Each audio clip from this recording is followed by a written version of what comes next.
Hello and welcome to the RealTime Fantasy Sports Show. I'm Jeff Paur, Senior Writer with RealTime Fantasy Sports.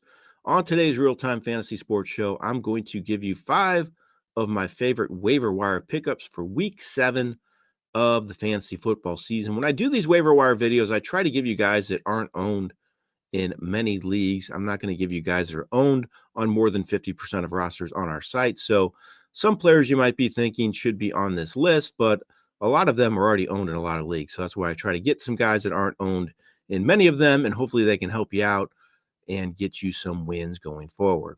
All right, my first waiver wire pickup for this week is Bam Knight of the Arizona Cardinals. The running back's owned on just 3.2% of leagues on our site. He was the lead back for the Cardinals last week, moving past Michael Carter on the depth chart. You got rumblings of this right before the start of the game that this was going to happen in Arizona, and it did come to fruition. Knight ran 11 times for 34 yards and a touchdown. He has touchdowns 2 straight games for the Cardinals. Michael Carter was still in the mix, though, so it's not like he was completely thrown to the side. And I don't think this is going to be a great running attack without Benson and James Conner in the lineup for Arizona. So I wouldn't get too high on these guys. But if you have to take an Arizona running back, I would take Knight. He has some goal line potential. He's finding the end zone right now, but I just wouldn't expect huge numbers in his current role in this offense. So that would be my pickup to own in the Arizona backfield, though. I think Knight's a guy, and he's available in a lot of leagues right now. My next pickup is actually another Arizona Cardinal, and it's Zay Jones, the receiver with Arizona. He's owned on just 0.2% of leagues on our site. He's out there in nearly every league. Marvin Harrison could miss some time with a concussion going forward. If that happens, I like Jones to have some real good fantasy appeal to owners out there, because I'm just not convinced Michael Wilson is going to be the guy there in that Arizona offense. He's done very little this year, didn't do much when Harrison went down last week. It was Jones, the guy who did a lot. He had season highs across the board last week, caught 5 passes, 79 yards on 8 targets. He's a dependable receiver. He can be a high volume guy as well. So I'm kind of intrigued by him if Harrison has to miss any time. So keep an eye on the injury notes on Harrison. If he's down, Jones could be really intriguing in my opinion. My next pickup, I'm going to actually give you 2 guys from the same team because I'm just not sure which is going to be the guy that steps forward. Both of them actually did something last week, and they both have the last name Johnson. So we'll call them the Johnson brothers, even though they're not brothers. First one's Cameron Johnson. The other one is Tez Johnson. So Emeka Egbuka apparently suffered a pretty significant hamstring injury, could miss some time with that. Chris Godwin already is sidelined with a leg injury, and then Mike Evans has been out as well. So they're really hurting that receiver. I know Sterling Shepard is there in Tampa, but I don't think he's going to move to a different role.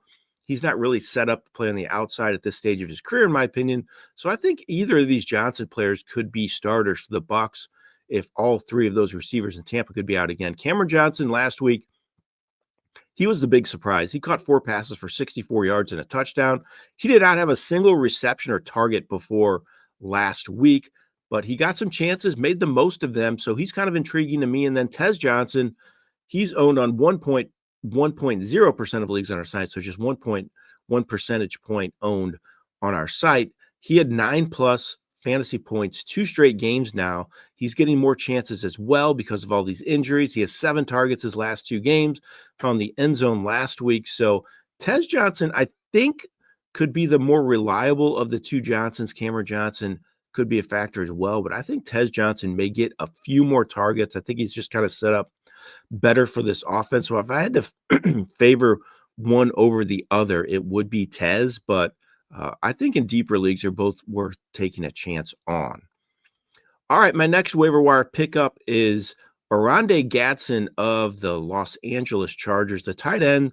He's owned on 6.2% of leagues on our site. He had his best game of his young career last week. He finished with 7 receptions for 68 yards on 8 targets. He has 5 or more receptions, 2 of 4 games. He's starting to get more and more playing time in this Chargers offense. He's getting more looks. He's making plays. I think things could just keep increasing for him the rest of the way. If you're a tight end needy team looking for a spark there, I think Gadsden's a good speculative pickup.